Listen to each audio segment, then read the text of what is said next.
दोस्तों, बताया जाता है कि श्री राम के राजकाल के बाद रामपुत्र कुश अयोध्या के राजा बनते हैं और उसी भूमि में राम जन्मभूमि मंदिर का निर्माण करवाते हैं। इनकी 44 पीढ़ियां बीत जाती हैं और अब वक्त 5th सेंचुरी बीसी का था। समय के साथ साथ राम मंदिर की हालत भी जर्जर हो जाती है। तब उज्जैन के राजा विक्रमादित्य अयोध्या आकर मंदिर का पुनः निर्माण करवाते हैं। अब यहाँ से 1500 साल बीत जाते हैं और 13 अप्रैल 1526 को बाबर भारत में इन्वेड करता है और मुगल साम्राज्य की शुरुआत होती है। दोस्तों, बताया जाता है कि ठीक 2 साल बाद 1528 में बाबर के सेनापति मीर बकीर ने बाबर के कहने पर राम जन्मभूमि मंदिर को तोड़कर वहां बाबरी मस्जिद का निर्माण करवा दिया था। और जैसा कि हम सब जानते हैं कि तब ये कोई नई बात नहीं थी। मुगल्स ने ना जाने कितने मंदिरों को डिस्ट्रॉय किया और वहां मस्जिदें बनवाई। उस समय हिंदू मंदिर को तोड़ने पर ज्यादा आवाज नहीं उठा पाते थे, लेकिन ये बात भुलाई ना जा सकी कि उस भूमि पर राम मंदिर हुआ करता था। अब दोस्तों, यहाँ से समय बीतता है और बाबर, अकबर, औरंगजेब के साथ साथ पूरे मुगल साम्राज्य का प्रभाव धीरे धीरे खत्म होने लगता है, जिसके कारण साल 1700 में हिंदुओं ने आवाज उठाना शुरू कर दिया था कि पहले यहाँ राम मंदिर हुआ करता था।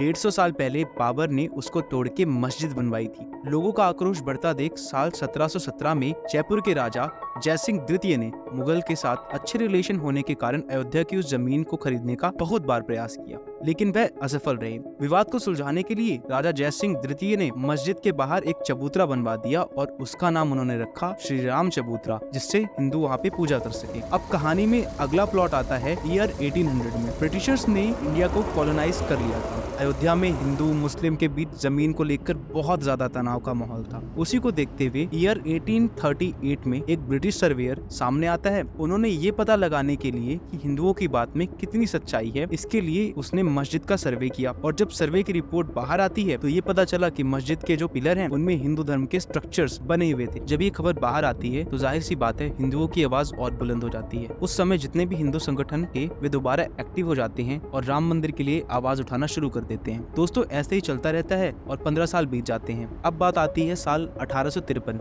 जब फाइनली भारत के 14 अखाड़ों में से एक निर्मोही अखाड़ा सामने आकर एक बड़े बेसिस पे क्लेम करता है कि जहां अभी मस्जिद है वहां राम मंदिर हुआ करता था। बाबर ने जबरन उस मंदिर को तोड़कर मस्जिद बनवाई थी, लेकिन अब मुगल सल्तनत का दौर जा चुका है तो अब वहां दोबारा से मंदिर बनना चाहिए। दोस्तों, अगर निर्मोही अखाड़ा की बात की जाए तो ये हिंदुओं का एक धार्मिक संगठन है और जैसे ही निर्मोही अखाड़ा राम जन्मभूमि में मंदिर बनाने की बात सामने रखता है, वैसे ही हिंदू मुस्लिम के बीच दंगे होना शुरू हो जाते हैं और हिस्ट्री में पहली बार हिंदू मुस्लिम्स के बीच किसी लड़ाई को रिकॉर्ड किया गया था। इस दंगे को शांत कराने के लिए साल 1859 ईयर 1859 में ब्रिटिशर्स ने मस्जिद और राम चबूतरा के बीच फेंसिंग करवा दी, जिससे ये लोग आपस में न मिल पाए और दंगे बंद हो जाएं। लकीली ये तरीका काम कर जाता है और दंगे बंद होना शुरू हो जाते हैं। Now fast forward two year 1885, जब निर्मोही अखाड़ा ने कोर्ट से मदद लेने का फैसला किया। निर्मोही अखाड़ा के महंत रघुबर दास जी ने फैजाबाद डिस्ट्रिक्ट कोर्ट में अपील करते हुए कहा कि उन्हें राम चबूतरा की जगह छोटी सी मंदिर बनवाने की परमिशन दी, लेकिन उस समय के हालात को देखते हुए कोर्ट ने ये परमिशन देने से मना कर दिया। साल 1947 में फाइनली हमारा भारत देश आजाद होता है और जवाहरलाल नेहरू अपने देश के पहले प्रधानमंत्री बनते हैं। दोस्तों, इस समय मस्जिद सिर्फ शुक्रवार के दिन खुला करती थी। इस चीज का फायदा उठाते हुए ईयर 1949 की एक रात को कुछ हिंदू राम चबूतरे पे रखी राम जी की मूर्ति को उठाकर मस्जिद के मेन गुम्बद के नीचे लाकर रख देते हैं और पूजा करने लगते हैं। अब सुबह होने वाली थी। आसपास के लोगों ने जब घंटी की आवाज सुनी तो वहाँ भीड़ इकट्ठा होने लगती है और देखते ही देखते ये बहुत बड़ा मुद्दा बन जाता है। ये बात उस वक्त के प्रधानमंत्री जवाहरलाल नेहरू को पता चली तो उन्होंने कार्यवाही करते हुए मस्जिद के चारों ओर फेंसिंग करवा दी और अयोध्या डिस्प्यूट केस को कोर्ट में दे दिया। नाउ फास्ट फॉरवर्ड टू 1980, जब बीजेपी जनसंघ से अलग होकर एक इंडिपेंडेंट पार्टी बनती है। सभी हिंदू संगठन जैसे बीएचपी, बजरंग दल, शिवसेना, आरएसएस, ये सभी बीजेपी को सपोर्ट लेकर राम मंदिर डिस्प्यूट केस में दोबारा से एक्टिव होने लगते हैं, क्योंकि तब बीजेपी को एक हिंदूवादी पार्टी माना जाता था। बीजेपी के बड़े नेता जैसे मुरली मनोहर जोशी,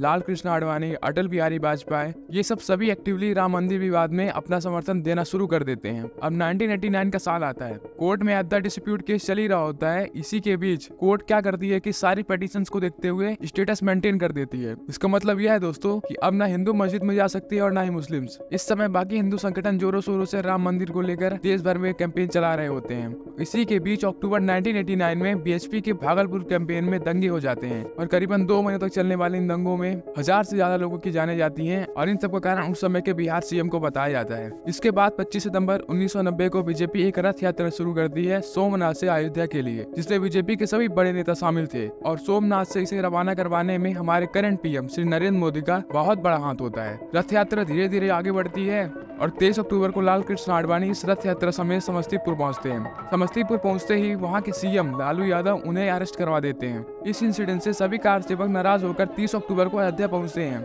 हजारों में पहुंचे कार सेवक पहले ही बहुत नाराज होते हैं, जिसकी वजह से वो सभी हिंसक हो जाते हैं और मस्जिद के ऊपर चढ़कर वहां भगवा फहरा देते हैं। इस बात से नाराज मुलायम सिंह पुलिस को ऑर्डर देते हैं और सभी कार सेवकों पर गोली चलवा देते हैं, जिसमें कोठारी बंधु समेत 500 से ज्यादा कार सेवक मारे जाते हैं। रिकॉर्ड के अनुसार गोली कांड 30 अक्टूबर और 2 नवंबर के दिन हुआ था। इसके बाद देश भर में पॉलिटिकल इम्बैलेंस क्रिएट हो जाता है और ठीक अगले साल यूपी में पहली बार बीजेपी की सरकार बनती है और कल्याण सिंह सीएम बनते हैं। नाउ फास्ट फॉरवर्ड टू 30 अक्टूबर 1991, जब बीजेपी घोषणा करता है कि 6 दिसंबर को अयोध्या में कार सेवक दिवस मनाया जाएगा। ये वही दिन था जिस दिन बाबरी मस्जिद को गिराया गया था। सेंट्रल गवर्नमेंट को शक हो गया था कि अयोध्या में कुछ बड़ा होने वाला है, लेकिन कल्याण सिंह आश्वासन देते हैं कि लॉ एंड ऑर्डर को मेंटेन किया जाएगा। लेकिन दोस्तों, दूसरी तरफ कल्याण सिंह ने पुलिस डिपार्टमेंट को स्ट्रिक्ट वार्निंग दी थी, चाहे कुछ भी हो जाए कोई भी कार सेवकों पर गोली नहीं चलाएगा। दूसरी तरफ प्लान के अकॉर्डिंग तैयार कार सेवक 11:43 पे मस्जिद को तोड़ना शुरू कर देते हैं और 1:55 पे पहला गुम्मद गिरता है, फिर 3:30 पे दूसरा गुम्मद गिरता है, 5 बजे तक में मेन गुम्मद गिराकर वहाँ पर एक छोटा राम मंदिर बना दिया जाता है। 6 बजे तक यूपी में प्रेसिडेंशियल रूल लागू हो जाता है और 6:30 बजे तक कल्याण सिंह ने खुद ही रेजिग्नेशन लेटर दे दिया था। इसके बाद पूरे देश भर में और पड़ोसी देशों में बहुत दंगे होते हैं।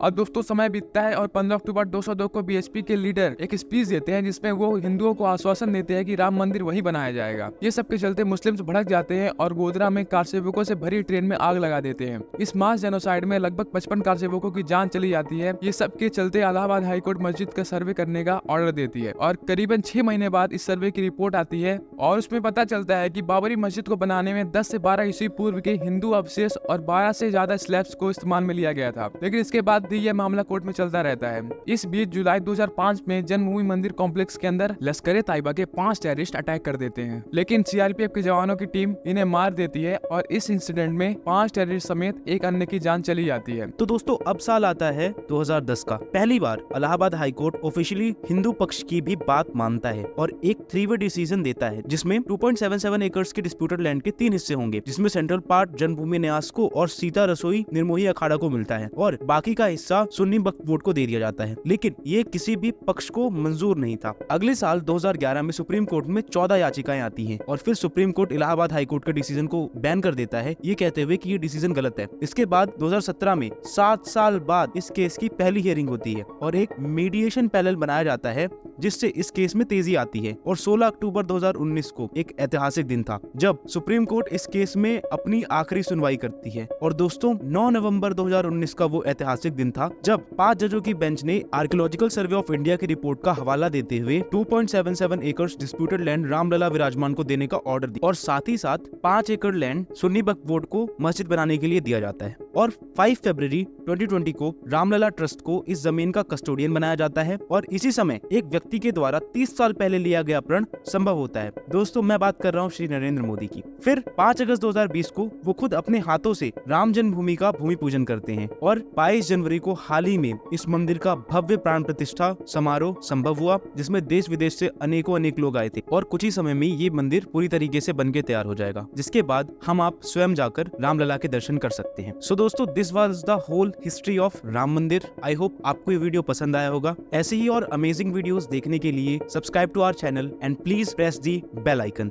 जिसके बाद हम आप स्वयं जाकर रामलला के दर्शन कर सकते हैं। सो दोस्तों, this was the whole history of Ram Mandir. I hope आपको ये वीडियो पसंद आया होगा। ऐसे ही और अमेजिंग वीडियोस देखने के लिए subscribe to our channel and please press the bell icon.